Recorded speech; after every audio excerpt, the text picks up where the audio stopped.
तो साथियों, सैनिकों के लिए झटके पे झटके आ रहे हैं। जी हाँ, फौज में आए दिन नए बदलाव आ रहे हैं और साथ ही साथ में सैनिकों के वेलफेयर को काट दिया जा रहा है।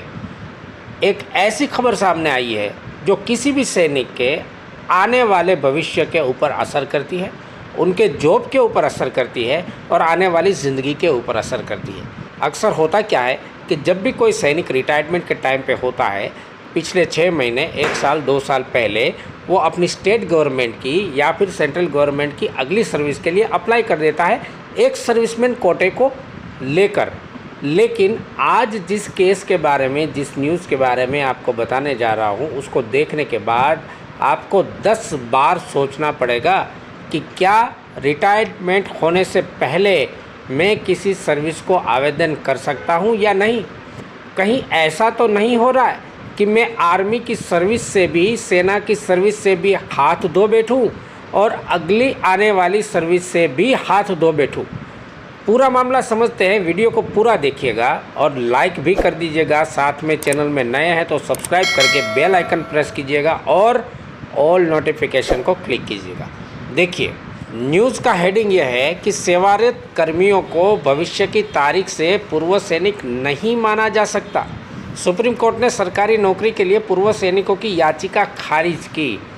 इसका मतलब मैं आपको बता देता हूँ। एक केस जो हाई कोर्ट के थ्रू अगली सुप्रीम कोर्ट में गया था और सुप्रीम कोर्ट ने इस केस के मामले में सैनिकों का पक्ष नहीं लिया, बल्कि उनकी याचिका को खारिज कर दिया गया। और इसका परिणाम क्या हुआ, आगे देखते हैं।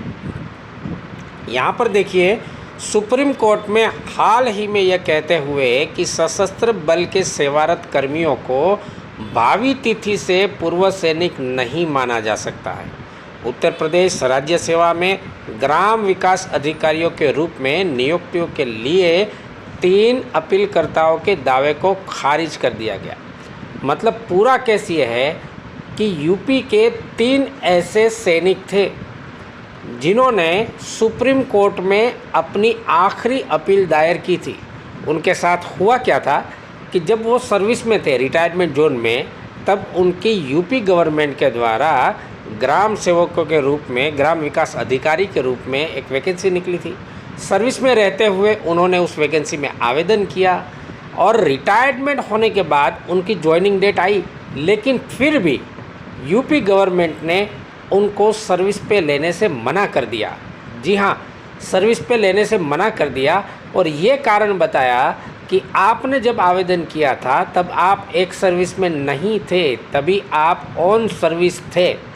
अब सोच लीजिए दोस्तों कि कहीं ऐसा ना हो जाए कि आप सेना की नौकरी से भी हाथ धो बैठें और अगली वाली नौकरी भी आपको ना मिले। आगे पढ़ते हैं। अपीलकर्ताओं ने सशस्त्र बलों में सेवा करते हुए भी पूर्व सैनिकों की श्रेणी के तहत 2016 में यूपी अधीनस्थ सेवा चयन आयोग द्वारा विज्ञापित ग्राम विकास अधिकारियों के पदों पर आवेदन किया था। हालांकि अपीलकर्ताओं को पद के लिए आवेदन की अंतिम तिथि 10/2/16 के कुछ महीने बाद 2016 में ही सशस्त्र बलों से डिस्चार्ज कर दिया गया था। यानी कि आप पूरा मामला समझ रहे हैं। 2016 की बात है, यूपी की बात है और 3 हमारे ऐसे सैनिक जिन्होंने सेना में रहते हुए यूपी गवर्नमेंट की एक एग्ज़ाम है जिसको बोलते हैं ग्राम विकास अधिकारी, उसके लिए आवेदन किया था। और जब उनकी ज्वाइनिंग डेट आई तब तक वो रिटायर्ड हो चुके थे। उसके बावजूद भी उनको स्टेट गवर्नमेंट की सर्विस में नहीं लिया गया। अपीलकर्ताओं को नियुक्ति पत्र 2019 में जारी किए गए थे। देखिए आप, 2016 में आवेदन किया था और 2019 में उनकी स्टेट गवर्नमेंट की सर्विस के लिए उनको आवेदन पत्र दिए गए थे। यानी कि 3 साल का गैप था। लेकिन फिर भी, हालांकि बाद में उनकी नियुक्तियों को पूरी अधीनस्थ सेवा चयन आयोग द्वारा 2 आधारों पर अमान्य घोषित कर दिया गया।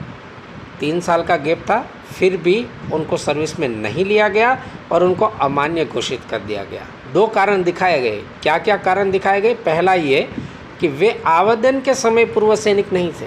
मतलब जब सर्विस में थे तब उन्होंने आवेदन किया था और सर्विस में जब आप अप्लाई करते हो स्टेट गवर्नमेंट की या आफ्टर रिटायरमेंट और एक्स सर्विसमैन कोटे का इस्तेमाल करते हो, तो कंडीशन ये है कि आप एक्स सर्विसमैन होने चाहिए। यहाँ पर केस के परिणाम के हिसाब से सुप्रीम कोर्ट का ये कहना है कि जब आपने आवेदन किया था तब आप एक सर्विसमैन नहीं थे, हालांकि जब आपको नियुक्ति का ऑर्डर मिला तब आप एक सर्विसमैन बन चुके थे यहाँ पर।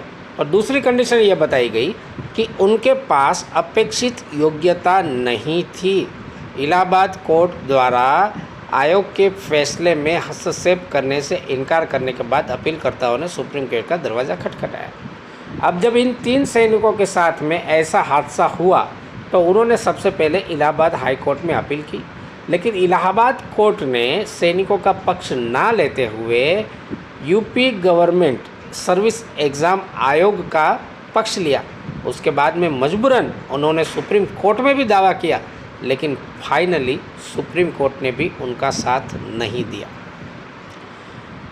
जस्टिस विक्रमनाथ और जस्टिस अहसानुद्दीन अमानुल्लाह की खंडपीठ ने अपील को खारिज करते हुए कानून की स्थापित स्थिति को दोहराया कि पात्रता पर मूल प्रश्न कट ऑफ तारीख के आधार निर्धारित किया जाता है। इस बात को ध्यान से समझिए कि आप जब भी किसी सर्विस में आवेदन करते हैं तो उसकी जो कट ऑफ डेट होती है वो आपकी मूल स्थिति की पात्रता पर निर्भर करती है। अगर आप एक सर्विसमैन कोटे में आवेदन करते हो और उस टाइम पे अगर आप ऑन सर्विस सेना में हो तो आप एक सर्विसमैन नहीं कहलाओगे, ऐसा सुप्रीम कोर्ट का कहना है।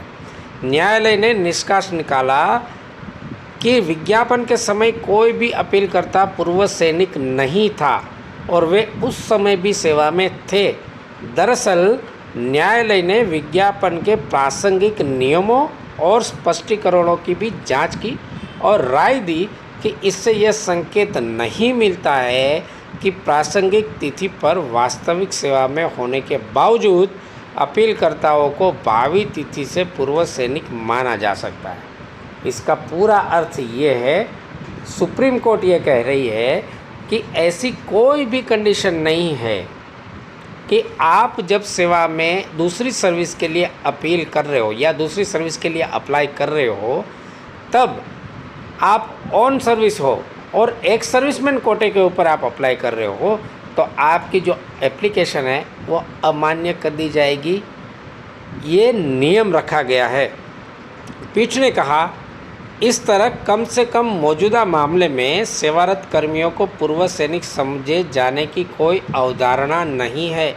इस न्यायालय के लिए अन्यथा रोक लगाना या व्याख्या करना उचित नहीं है। देखिए, व्याख्या करने के लिए भी उन्होंने अपना परामर्श नहीं दिया, व्याख्या भी नहीं की और साफ शब्दों में यह बताया गया कि ऐसी कोई भी अवधारणा नहीं है, ऐसा कोई भी स्ट्रक्चर नहीं है कि आप सर्विस में रहते हुए एक सर्विसमैन कोटे के ऊपर दूसरी सर्विस के लिए अप्लाई कर सकते हो।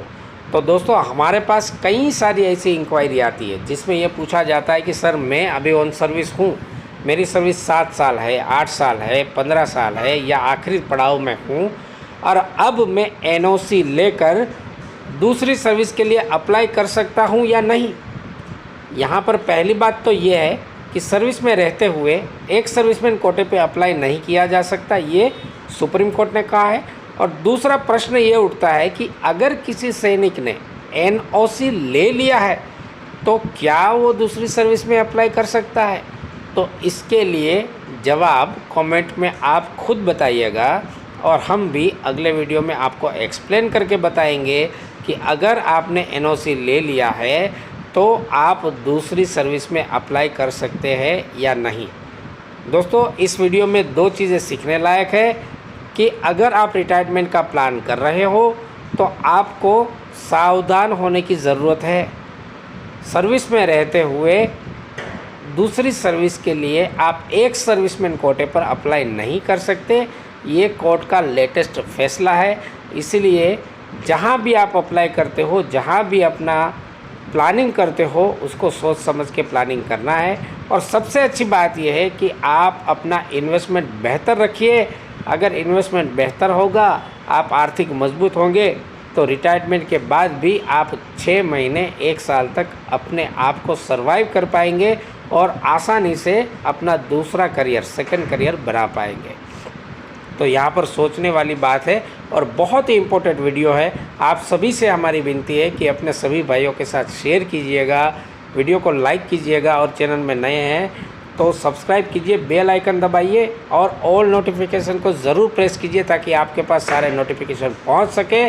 सैनिकों के लाइफ को डेवलप करने के हर एक तरीके लेकर सैनिक मंत्रा आती है, जिसको आपको देखना चाहिए ताकि आपकी आगे आने वाली ज़िंदगी बहुत ही अच्छी रहे, आर्थिक तौर पे मजबूत रहे और हमारा कोई भी सैनिक भाई किसी के सामने मजबूर ना हो सके। जय हिंद, नमस्कार।